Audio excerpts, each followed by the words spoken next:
Welcome back students. आज हम लेके आ गए हैं आपके लिए वाइटल साइंस की सेकंड क्लास। जो अपना वाइटल साइंस हमने अधूरा छोड़ दिया था, अभी वो काफ़ी बड़ा है चैप्टर है। तो हम उसकी बैक क्लास लेके आ गए हैं, जो कि लेक्चर नंबर 2 होने वाला है आपका। तो चलो स्टार्ट करते हैं। Guidelines of for measuring vital science. तो गाइडलाइंस क्या क्या होती हैं वाइटल साइंस को मेजर करने के लिए। एक नर्स को क्या क्या गाइडलाइंस का पता होना चाहिए, क्या क्या निर्देशों का पता होना चाहिए एक वाइटल साइन को मेजर करने के लिए। तो आज हम वो पढ़ने वाले हैं। तो पहला पॉइंट आता है the nurses should know the normal range of vital sign. Nurse को पता होना चाहिए वाइटल साइन की नॉर्मल रेंज के बारे में कि वाइटल साइंस की नॉर्मल रेंज क्या होती है। So then she can detect a change in vital signs, ताकि वो डिटेक्ट कर पाए किसी भी प्रकार के चेंज को वाइटल साइन में। वाइटल साइन को मतलब कि हमें पता कैसे चलेगा कि वाइटल साइन में कोई दिक्कत आ रही है या वाइटल साइन में कोई बदलाव आ रहा है। तो नर्स को एक नॉर्मल रेंज का पता होना चाहिए वाइटल साइंस की, जिसके द्वारा वह किसी भी बीमारी के बारे में पता कर सके, वाइटल साइन को डिटेक्ट कर सके। ठीक है। The nurse should have complete knowledge regarding the patient history. Nurse को कंप्लीट नॉलेज होनी चाहिए पेशेंट की हिस्ट्री के बारे में।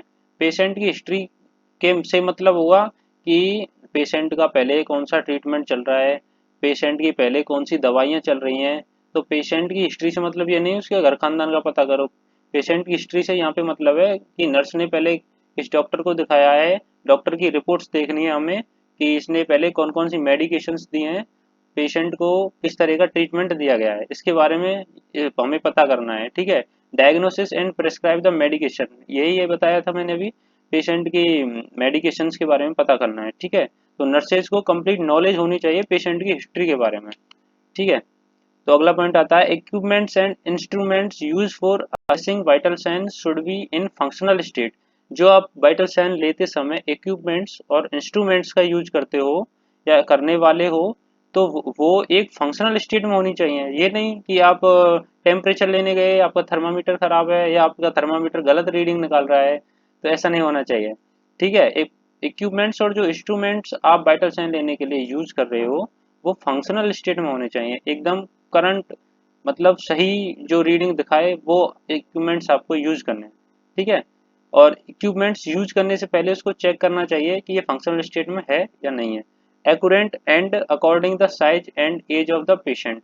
पेशेंट की साइज और सॉरी पेशेंट की एज के हिसाब से आपको इक्विपमेंट्स यूज करने हैं।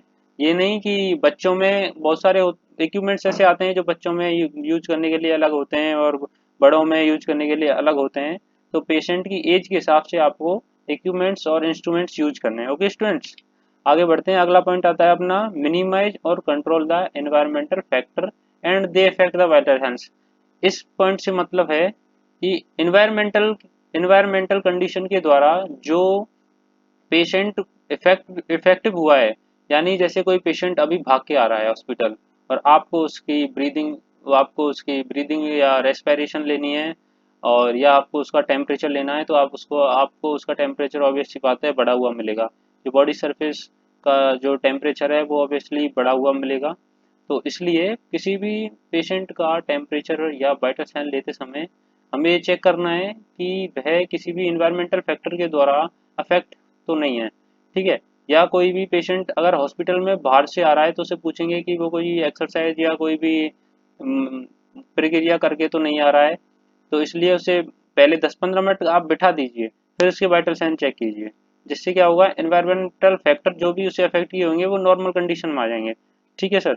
तो अगला पॉइंट आता है अपना example monitoring pulses after exercise में अफेक्ट द पल्स रेट। जो मैंने अभी बताया था आपको कि एक्सरसाइज करने के बाद आपकी रेस्पिरेशन बढ़ जाएगी, आपका टेम्परेचर बढ़ जाएगा बॉडी का, तो इससे वाइटल साइन अफेक्ट होगा। इस वजह से हमें पेशेंट को 10 या 15 मिनट या 20 मिनट के लिए वाइटल साइन लेने से पहले बिठा देना चाहिए।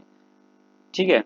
उसके बाद उसका वाइटल साइन लेना चाहिए। ये नहीं कि पेशेंट बाहर से आ रहा है और आप आते ही उसकी वाइटल साइन लेने लग जाओ, चाहे वो एक्सरसाइज करके आ रहा है या भाग के आ रहा है। इससे पेशेंट के वाइटल साइन की जो रीडिंग होती है उसमें थोड़ा इफेक्ट आता है।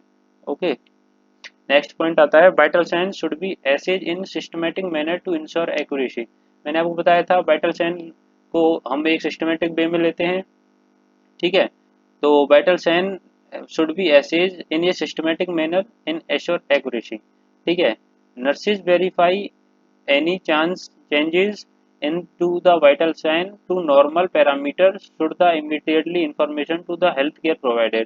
नर्सेज को वेरीफाई करना चाहिए इन एनी चेंजेस और इनटू द वाइटल साइन में किसी प्रकार का अगर चेंजेस आपको दिखाई देता है, इन्फ्लामेशन या कुछ भी आपको वाइटल साइन में दिखाई देता है, जैसे कि किसी पेशेंट का टेम्परेचर बहुत बढ़ा हुआ है या उसका टेम्परेचर बहुत घटा हुआ है, कम आ रहा है उसका टेम्परेचर बहुत, या फिर उसकी रेस्पिरेशन बहुत अधिक आ रही है, ठीक है, तो हमें तुरंत इमीडिएटली इन्फॉर्म करना चाहिए हेल्थ केयर प्रोवाइडर को या अपने सीनियर को या फिर डॉक्टर को, जो भी आपके साथ हो उपस्थित उसको हमें तुरंत इन्फॉर्म करना चाहिए।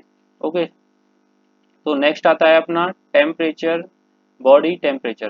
ठीक है, बॉडी टेम्परेचर क्या होता है, कितना रीडिंग आती है इसकी। ठीक है, तो बॉडी टेम्परेचर के बारे में हम पढ़ने वाले हैं। टेम्परेचर है क्या है, फर्स्टली तो आप ये बताओ टेम्परेचर होता है क्या है। तो टेम्परेचर ये होता है, किसी ने आपसे पूछा टेम्परेचर क्या होता है, मेरे सर ने मुझसे पूछा था एक बार टेम्परेचर मेरी क्लास में, तो मुझे पता नहीं था उस टाइम, मैं डिफाइन नहीं कर पा रहा था, पता तो था बट डिफाइन नहीं कर पा रहा था। कई बार होता है ऐसा कि अपन को कोई चीज़ पता होती है, हम उसकी डेफिनेशन नहीं बता पाते हैं। ठीक है, तो टेम्परेचर क्या होता है सबसे पहले हम ये पढ़ेंगे। तो टेम्परेचर क्या होता है, टेम्परेचर एक टेम्परेचर इज द हॉटनेस और कोल्डनेस ऑफ ए सब्सटेंस, किसी भी सब्सटेंस की कोल्डनेस या हॉटनेस, वही टेम्परेचर है। अब कोई सब्सटेंस का टेम्परेचर दो ही होते हैं, या तो वो ठंडा हो सकता है या वो गर्म हो सकता है या फिर वो मीडियम हो सकता है। ठीक है, हल्का ठंडा हल्का गर्म, मतलब मीडियम तो मुश्किल ही होगा, हल्का ठंडा या तो वो ठंडा ही होगा या फिर वो गर्म ही होगा। टेम्परेचर की दो स्टेट हैं, हॉटनेस और कोल्डनेस। ठीक है, तो टेम्परेचर इज द हॉटनेस और coldness of a substance. Okay students, आगे आते हैं डेफिनेशन। टेम्परेचर की डेफिनेशन क्या होती है, तो बॉडी टेम्परेचर की डेफिनेशन क्या होती है। Body temperature reflects the balance between the heat production, body temperature है वो हीट प्रोडक्शन और हीट लॉस के बीच में बैलेंस को प्रदर्शित करता है, बैलेंस को रिफ्लेक्ट करता है। ठीक है, from the body and it measured in heat, इसको मीजर किया जाता है इन हीट, हीट में मीजर किया जाता है और जिसकी यूनिट क्या होती है, डिग्री होती है। ओके स्टूडेंट्स, अब हम टेम्परेचर क्यों लेते हैं, इसके पर्पज के बारे में जानते हैं। नर्सेज को बोला जाता है टेम्परेचर लेके आओ, क्यों लेके आए भाई टेम्परेचर, इसका भी तो पता होना चाहिए। टेम्परेचर हम क्यों लेते हैं, इसके पीछे क्या पर्पज है, उनको पढ़ेंगे। तो फर्स्ट पर्पज आता है to determine the cause of patient condition, patient की कंडीशन के कॉज के बारे में पता करने के लिए हम टेम्परेचर लेते हैं। और to determine the effectiveness of treatment, हम किसी भी पेशेंट को ट्रीटमेंट दे रहे हैं या डॉक्टर ने किसी भी पेशेंट को ट्रीटमेंट दिया है, तो वो ट्रीटमेंट उस पर इफेक्टिव हो रहा है या नहीं हो रहा है, इसको भी जानने के लिए हम टेम्परेचर लेते हैं। अगला पॉइंट अपन पढ़ते हैं, टाइप्स ऑफ टेम्परेचर। टेम्परेचर कितने प्रकार का हो सकता है। टेम्परेचर आपने पढ़ा कि टेम्परेचर होता क्या है, टेम्परेचर एक सब्सटेंस की कोल्डनेस या हॉटनेस हो सकती है। अब पढ़ने वाले हैं हम टाइप ऑफ टेम्परेचर, टेम्परेचर कितने प्रकार का हो सकता है। ठीक है, तो टेम्परेचर दो प्रकार का होता है, एक तो होता है कोर टेम्परेचर और दूसरा होता है तुम्हारा सरफेस टेम्परेचर। अब आप इनके बारे में पढ़ेंगे कि कोर टेम्परेचर क्या होता है और सरफेस टेम्परेचर क्या होता है। तो सबसे पहले पढ़ते हैं अपन कोर टेम्परेचर के बारे में। कोर टेम्परेचर होता है, it is the temperature of inner body tissue below the skin and subcutaneous tissue. यह जो कोर टेम्परेचर होता है यह बॉडी के इनर बॉडी टिश्यूज का होता है, मतलब बॉडी के अंदर वाला। अगर अपन टेम्परेचर लेते हैं तो समझ लो वो कि वो टेम्परेचर कोर टेम्परेचर है। ठीक है, बिलो द स्किन, यह स्किन के अंदर से होता है और सबक्यूटेनियस टिश्यू के द्वारा लिया जाता है, मतलब सबक्यूटेनियस टिश्यू या और बॉडी के अंदर वाला जो टेम्परेचर होता है वो कोर टेम्परेचर होता है। साधारण शब्दों में मैं आपको बता दूं कि कोर टेम्परेचर होता है वो बॉडी के अंदर का टेम्परेचर होता है और सरफेस टेम्परेचर जो होता है वो बॉडी के बाहर का टेम्परेचर होता है।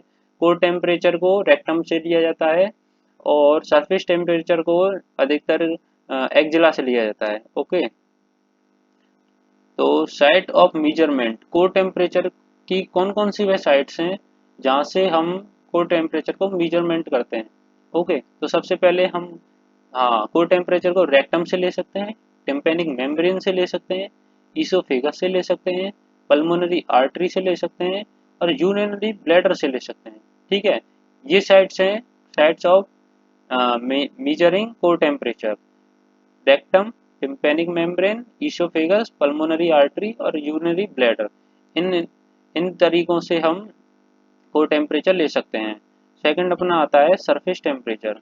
सरफेस टेम्परेचर क्या होता है? It refers to the body it refer to the body at the surface that is of the skin and subcutaneous tissue. यह रेफर करता है बॉडी टेम्परेचर के लिए, बॉडी के सरफेस टेम्परेचर के लिए रेफर करता है ये। Surface at the surface that is of skin, skin पे, एंड सबक्यूटेनियस टिश्यू और स्किन से यह टेम्परेचर लिया जाता है, इसको सरफेस बॉडी टेम्परेचर कहते हैं। This temperature is generally lower than the core temperature. यह टेम्परेचर कम होता है than the core temperature. Sites, surface temperature की साइट्स कौन कौन सी हैं, या सरफेस टेम्परेचर को हम कहाँ कहाँ से ले सकते हैं? तो हम ले सकते हैं इसे ओरली, मुंह में थर्मामीटर लगा के, एक्जिला से, और स्किन से। ओके स्टूडेंट्स, तो आज मैं बस आपको इतना ही पढ़ाऊंगा, ज़्यादा बड़ा लेक्चर अपन करेंगे नहीं, एक एक दो दो पॉइंट अपन डेली कवर करेंगे। और हो सकता है तो मैं आपको डेली एक एक लेक्चर देने की ज़रूर कोशिश करूंगा। ओके स्टूडेंट, मिलते हैं नेक्स्ट अपने लेक्चर में। Okay, thank you.